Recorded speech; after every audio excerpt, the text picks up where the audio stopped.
आज की वीडियो में सना और उसका दोस्त अली हाल की टेक्नोलॉजी में तरक्की और टेक्नोलॉजी के मुख्तलिफ वर्जन्स के बारे में बात कर रहे हैं। इस वीडियो के आखिर तक आपको robotics, computer assisted translations, virtual reality, distributed applications, blockchain और मशीन लर्निंग के बारे में बेसिक समझ हो जाएगी।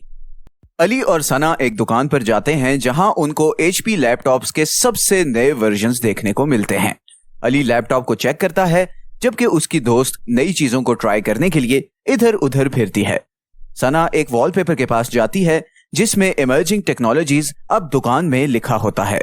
सना अली के पास जाती है जो टेक्नोलॉजी के बारे में बहुत सारी जानकारी रखता है क्योंकि उसके वालिद इंजीनियर हैं और अली को मुश्किल टेक्नोलॉजीज की बात करने का शौक है। सना, क्या तुम रोबोटिक्स के बारे में जानती हो? मुझे मालूम है कि रोबोट्स क्या होते हैं, लेकिन रोबोटिक्स की टर्म के बारे में मैं थोड़ा कंफ्यूज हूँ। रोबोटिक्स एक ऐसी उभरती हुई टेक्नोलॉजी है जिसमें रोबोट्स के डिज़ाइन, ऑपरेशन और इस्तेमाल का काम किया जाता है। इससे रोबोट्स को वो टास्क करने की सलाहियत मिलती है जो पहले इंसानों से कराए जाते थे। आजकल तुम आसपास रोबोट्स को टास्क करते हुए देख सकते हो, जबकि तुम्हारे बचपन में सारे मैंने इनको automobile manufacturing, packing, laboratory research और अक्सर घर की सफाई करने में देखा है। हाँ, ये सब रोबोटिक्स के इस्तेमाल के तरीके हैं। अब एक ऐसी चीज़ है जो ट्रांसलेटर्स को हायर करने के खर्च को कम करती है, चाहे वो इंसान हो या मशीन। इसको कैट यानी कंप्यूटर असिस्टेड ट्रांसलेटर भी कहते हैं। ये एक ऐसी कंप्यूटर सॉफ्टवेयर है जो एक ज़बान के टेक्स्ट को दूसरी ज़बान में तब्दील करता है। कैट कंसिस्टेंसी और कॉस्ट रिडक्शन को भी दुनिया के अलग अलग हिस्सों में मेंटेन करने के काबिल होता है। ये बहुत तेज और एक्यूरेट है। ये UN कॉन्फ्रेंसेस और ओवरसीज बिजनेस में इस्तेमाल होने वाला अहम टूल है। मुझे तो मालूम ही नहीं था कि हम इस मकाम तक एडवांस हो गए हैं। अगर हम तरक्की की तरफ निशाना रखना चाहते हैं तो कुछ भी वर्चुअल रियलिटी या VR से बेहतर नहीं है। VR वो टेक्नोलॉजी है जो दुनिया को एक नए ज़माने में ले आई है।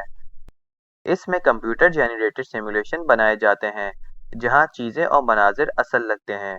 VR को इस्तेमाल करने वाले लोग अगर हेलमेट्स या गॉगल्स पहनते हैं ताकि वो दूसरी दुनिया में दाखिल हो सकें। ये तो उन वीडियो गेम्स जैसा लग रहा है जो हम खेलते हैं। हाँ, बिल्कुल वही बात है। वीडियो गेम्स और फ्लाइट सिमुलेशंस VR की मुख्तलिफ मिसालें हैं, लेकिन फिर दूसरी तरह की एडवांसमेंट्स जो इन सिस्टम्स को हकीकी वजूद में आने की इजाज़त देती हैं, डिस्ट्रीब्यूटेड एप्लीकेशंस, ब्लॉकचेन और मशीन लर्निंग है। और ये डिस्ट्रीब्यूटेड एप्लीकेशंस क्या होती हैं? डिस्ट्रीब्यूटेड एप्लीकेशन कंप्यूटर सॉफ्टवेयर की तरह होता है।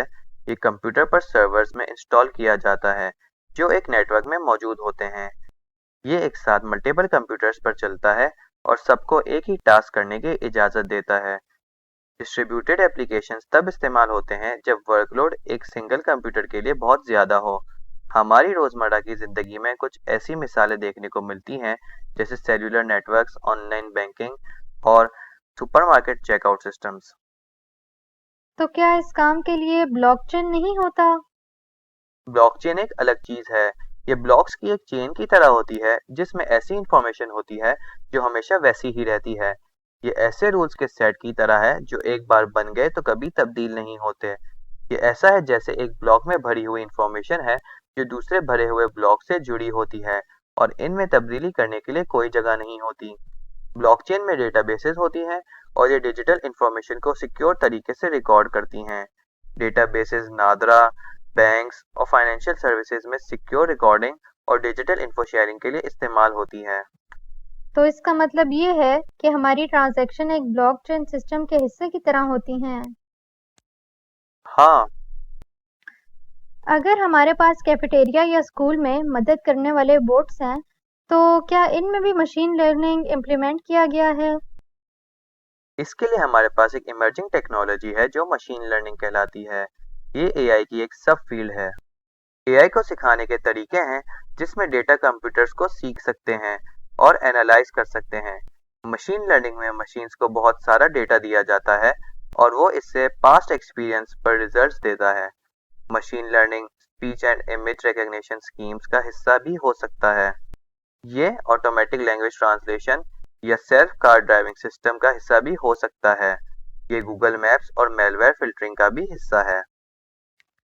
گوگل میپس ایک مقبول نقشہ سازی، میپنگ اور نیویگیشن سروس ہے جسے گوگل نے تیار کیا ہے۔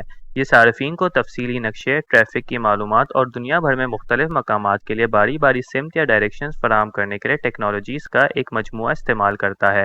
گوگل میپس آپ کے اسمارٹ فونز اور لیپ ٹاپس پر دستیاب ہے۔ اب اسے استعمال کرنے کے لیے آپ کو صرف اپنے لوکیشن کو فعال یا انیبل کرنے کی ضرورت ہے۔ پھر اپنے سٹارٹنگ پوائنٹ سیٹ کریں اور سٹارٹ اور ڈیسٹینیشن کالم میں ایک منزل طے کریں جس تک آپ پہنچنا چاہتے ہیں۔ آپ نقشے پر اپنے کرسر یا اسکرین کو موو کر بھی سکتے ہیں اور اسے دریافت کر سکتے ہیں۔ گوگل میپس مقامات کو کیسے جانتا ہے؟ گوگل میپس ابھرتی ہوئی ٹیکنالوجیز کی پیداوار ہے، خاص طور پر مصنوعی ذہانت اور مشین لرننگ کے شعبوں میں۔ گوگل میپس کو تربیت دینے یا ٹریننگ کے عمل میں کئی مراحل شامل ہیں اور یہ وقت کے ساتھ ساتھ مسلسل بہتر ہوتا جاتا ہے۔ یہ مختلف ذرائع سے ڈیٹا کی ایک بڑی مقدار اکٹھا کرتا ہے۔ یہ ڈیٹا ذرائع سڑکوں، نشانیوں، کاروباروں اور دیگر جغرافی خصوصیات کے بارے میں قیمتی معلومات فراہم کرتے ہیں۔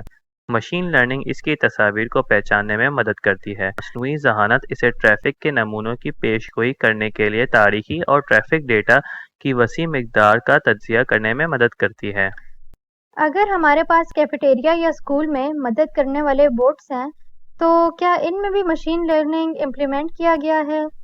ہاں، ان میں ہوتا ہے۔